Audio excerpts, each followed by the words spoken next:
अस्सलाम वालेकुम जी, होप आप सब लोग खैरियत से होंगे। मेरे पास कुछ हफ्ता 10 दिन पहले लोग आए। बिजनेसमैन थे जो इन्वॉल्व थे, वो चावल के कारोबार से, दालों के कारोबार से में वो इन्वॉल्व थे और उनसे मेरी रैंडम बातों के बीच में एक टॉपिक निकला कि मैंने कहा आप अब तो बताएँगे टैक्स सबमिशन के बारे में आपका क्या ख़्याल है? आप लोग टैक्स वग़ैरह कैसे जमा कराते हैं? तो उन्होंने कहा कौन-सा टैक्स, कैसा टैक्स? हम कोई टैक्स वैक्स जमा नहीं कराते। ना हमारी मार्केट में, हमारे लोगों में, हमारे सोशल सर्कल में कोई टैक्स का कॉन्सेप्ट है। हमारी पूरी मार्केट, हम कोई बैंक अकाउंट यूज़ नहीं करते, हमारी पूरी मार्केट कैश पे काम करती है। इनफैक्ट ये है कि बाज़ जगहों के ऊपर तो पर्ची सिस्टम भी चलने लग जाता है, किसी पर्ची पे बड़े बिज़नेसमैन ने साइन करके दे दिया, तो वो पर्ची लाख रुपए लिख के, तो वो पर्ची पूरी मार्केट के अंदर घूमती रहेगी और उसकी वैल्यू लाख रुपए के हिसाब से रहेगी और आखिर में जिसको कैश चाहिए होगा, वो उस जगह से जाके कैश ले ले। सिस्टम है, क्योंकि कैश टैक्स देना नहीं चाहते लोग। मैंने उनसे जनरली पूछा, मैंने कहा मुझे बताएँ कि आप टैक्स क्यों नहीं देना चाहते? तो उन्होंने कहा यार चोरी हो जाता है, मेरा टैक्स मुझ तक पहुँचता ही नहीं है और वैसे ही हम कितनी जगहों के ऊपर तो टैक्स दे ही रहे होते। लेकिन उनकी नाराज़गी थी, वो कुछ खुश नहीं थे टैक्स देने के हवाले से। तो मेरी क्यूरियोसिटी मज़ीद बढ़ती गई। तो मैंने मज़ीद इसके ऊपर जब रिसर्च करना शुरू करी, तो मैंने ये देखा कि पाकिस्तान की जो पॉपुलेशन है, वो है 250 मिलियन। 250 मिलियन मतलब ये कि 25 करोड़ की अप्रॉक्सिमेटली पॉपुलेशन है और जो हमारे टैक्स फाइलर हैं, जो कि टैक्स जमा कराते हैं और बताते हैं कि जी हमने टैक्स जमा करा दिया और किस हिसाब से जमा कराया है, वो है 45 लाख। With due respect. अब 2.5 करोड़ के अंदर से मैं मानता हूँ कि बहुत सारे बच्चे भी होंगे, यंगस्टर्स भी होंगे। अगर हम उस जो है उसमें से 25 करोड़ के अंदर से 100 मिलियन को निकाल भी दें, तो हम 15 करोड़ भी रखें, तो 15 करोड़ में भी अगर देखा जाए तो 45 लाख। तो क्या ये 45 लाख टैक्स फाइलर्स 25 करोड़ का वजन उठा सकते हैं? मतलब ये कि देखिए, मैं बिल्कुल एक प्रैक्टिकल बात बताऊं, मैं ना किसी एजेंसी की सपोर्ट कर रहा हूँ, ना मैं किसी पार्टी की सपोर्ट कर रहा हूँ। किसी भी कामयाब मुल्क के अंदर अगर हम जाना चाहते हैं, जिधर के वीज़ा हम जिसकी जगह के लिए हम कोशिश कर रहे हैं दिन रात कि या अल्लाह हमारा वहाँ का वीज़ा लग जाए, हमारी वहाँ की इमिग्रेशन हो जाए। तो जिस कंट्री का भी आप दिमाग के अंदर सोच रहे हैं, वो वीज़ा लेने का, इमिग्रेशन कराने का, उस जगह के ऊपर वो कामयाब कंट्री का हर बंदा टैक्स देता होगा, तभी वो कंट्री कामयाब है। हमें ये चीज़ समझने की ज़रूरत है। अगर हम यही वाली सोच उधर रखेंगे कि कौन-सा टैक्स, केड़ा टैक्स, हम तो कोई टैक्स नहीं दे रहे, तो कोई सर्वाइवल नहीं है आपका। फिर आप यहीं पर ही बेहतर हैं ज़्यादा। और रही बात ये जो 45 लाख जो अभी एक्टिव टैक्स फाइलर्स हैं, इसके अंदर से आधे से ज़्यादा तो सैलरीड पर्सन है।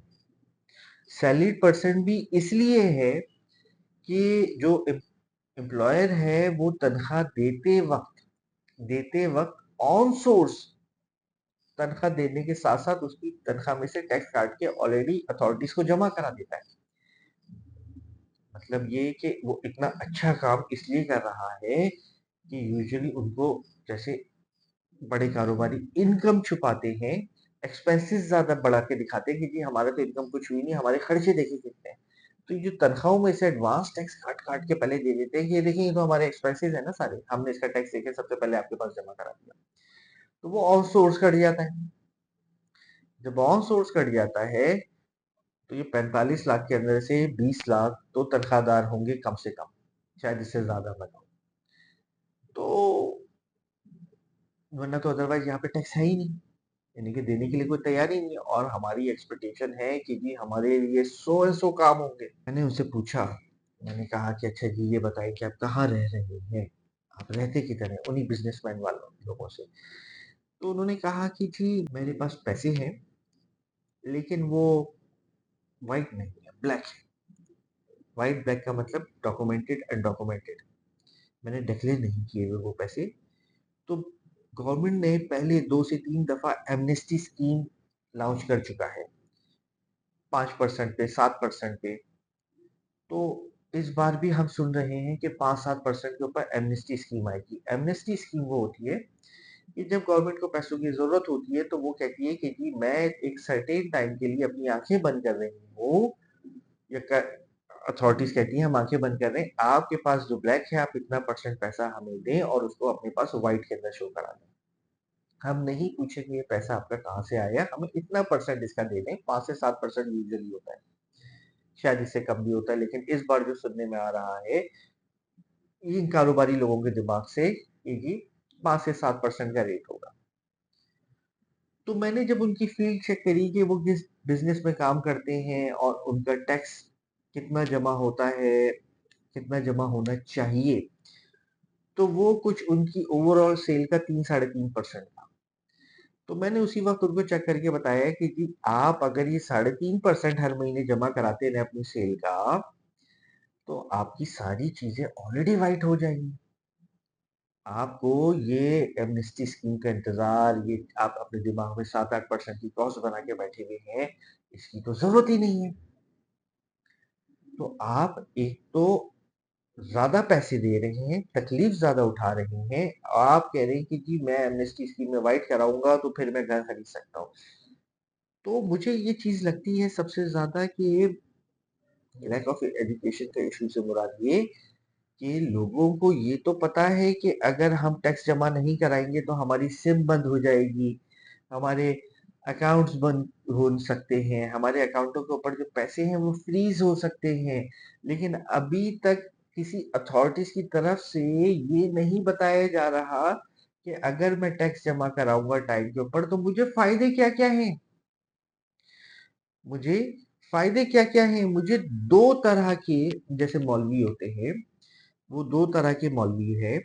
एक मौलवी होता है जो कहता है कि जी ये गंदा काम करोगे तो तुम दोज़ख में जाओगे और तुम्हारा कढ़ाई के अंदर डाल के तुम्हें घुमाया जाएगा, तुम्हारा ब्रोस बनाया जाएगा और जी उसके बाद तुम्हें 3-4 हज़ार साल के लिए जो है ना तुम्हें उल्टा टंगा दिया जाएगा। एक मौलवी होता है वो कहता है कि मुझे बुरे काम के बारे में नहीं, वो अच्छे काम के बारे में बता रहा होता है। कहता है कि ये अच्छा काम करोगे तो तुम जन्नत में जाओगे और तुम्हें ये फ़ायदे होंगे।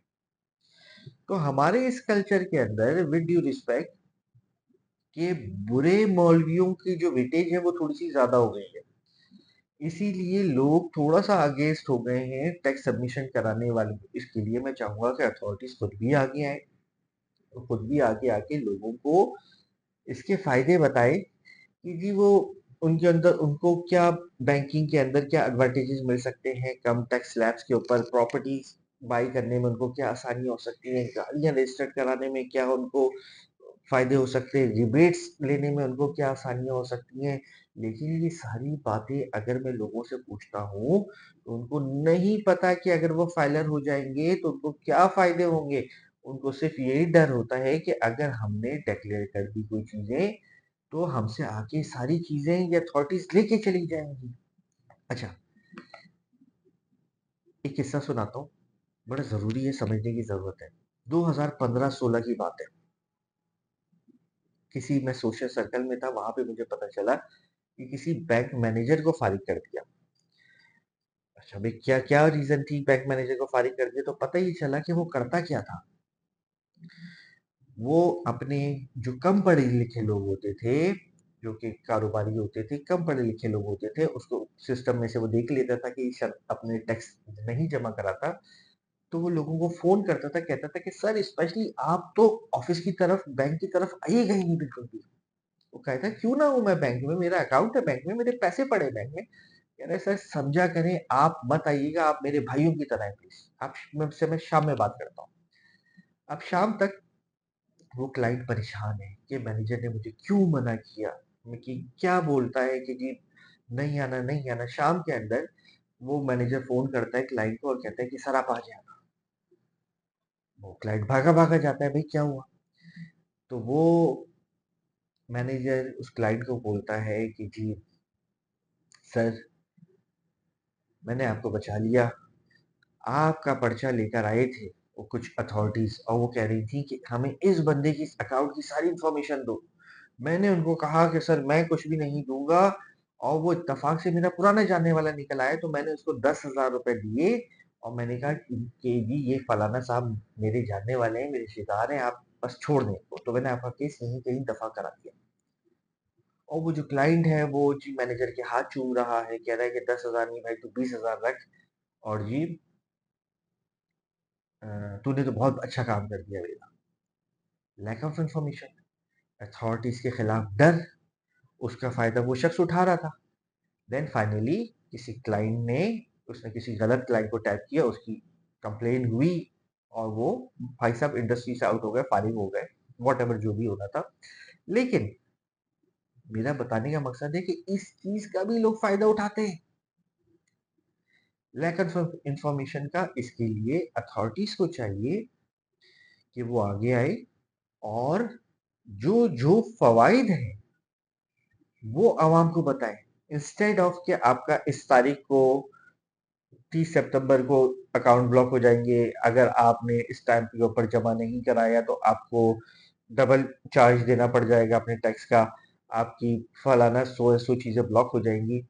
तो मौलवी जो है वो वाला मौलवी नहीं बनना, दोजख वाला, जन्नत वाला मौलवी बनेंगे। तो ये 45 लाख का नंबर जो है ना, फिर ये इंक्रीज होना शुरू होगा। एक चीज तो ये आसान अल्फाजों में मैं समझाने की कोशिश कर रहा हूँ। अच्छा, ये सारी चीजें अवेयरनेस प्रोग्राम भी होती है। मैं गया यूएस में, आज की बातें थोड़ी सी लंबी हो रही हैं। मैं गया यूएस में, तो उधर जो हाईवेज है वो यूजुअली कहलाते हैं Tampa, Tampa 2, Tampa 5, Tampa 6, Tampa 7। जो एक नई टेम्पा बनी थी, नई हाईवे, फ्लाईओवर था वो। तो उधर जो है मैंने जैसे ही जाने लगा, तो वो टेम्पा पे चढ़ते हुए एक कॉर्नर पे बोर्ड लगा हुआ था, और उसके ऊपर लिखा हुआ था, thank you so much, this bridge made has your tax money. मतलब कि ये जो ब्रिज बना है ये आपके टैक्स के पैसों से बना है, इसमें गवर्नमेंट का कोई कमाल नहीं है, इसमें हमारा कोई कमाल नहीं है, ये हम आपका शुक्रिया अदा करते हैं कि आपकी वजह से ये बना। उस पे ना किसी नीचे पॉलिटिकल पार्टी का नाम, ना कोई जिए जिए जिए या किसी दूसरी तरफ की कोई झंडे, क्योंकि वो बता रहे हैं, वो अवेयरनेस ये दे रहे हैं कि जी आपने, हमने आप पे कोई एहसान नहीं किया ये ब्रिज बना के, आप ही के पैसे थे, हमने ये करके आपको दे दिया। हमारे यहाँ क्या होता है, मैं सिर्फ पाकिस्तान की बात नहीं करूंगा, मैं इंडिया की भी बात करूंगा, मैं बांग्लादेश की भी बात करूंगा। असल में भीड़ तो एक ही है ना, सबका सोचने समझने का नजरिया तो एक ही है। इधर एक ब्रिज बनता नहीं है, इधर स्टार्ट होने से पहले लाइन से उस पॉलिटिकल पार्टी के झंडे लगा दिए जाते हैं, जैसे कि आवाम के ऊपर एहसान हो रहा हो कि वो अपने पैसों से बना के ये हमें दे रहे हैं, और हम जाके उनके हाथ पैर चूमें कि भाई आपका बहुत शुक्रिया कि आपने हमें ये सड़क प्रोवाइड की। हालांकि उनका काम तो ये था ही नहीं। उन्होंने तो आने से पहले कसम खाई थी कि जी हम कसम खाते हैं कि हम खिदमत करेंगे, आवाम के पैसे की हिफाजत करेंगे, और इस टैक्स मनी से हम आवाम के ऊपर पे बैक करेंगे। तो ये उन्होंने पे बैक किया, लेकिन वो प्रिटेंड क्या होता है, प्रिटेंड ये होता है कि जी हमने आप पे एहसान किया, और उसके वो नई टेम्पा के नाम, मतलब ये कि उन सड़कों के नाम, उन फ्लाईओवर के नाम अपनी ही पार्टी और अपने ही रिश्तेदारों के नाम के ऊपर रख दिए जाते हैं। हालांकि वो तो आवाम के पैसे के ऊपर है सारा चीजें, उससे उन हाउएवर, तो ये सोच का फर्क है। तो हमें कौन सा मौलवी बनना है, जन्नत वाला या दोजख वाला, ये हमने आपस में डिसाइड करना है। Thank you.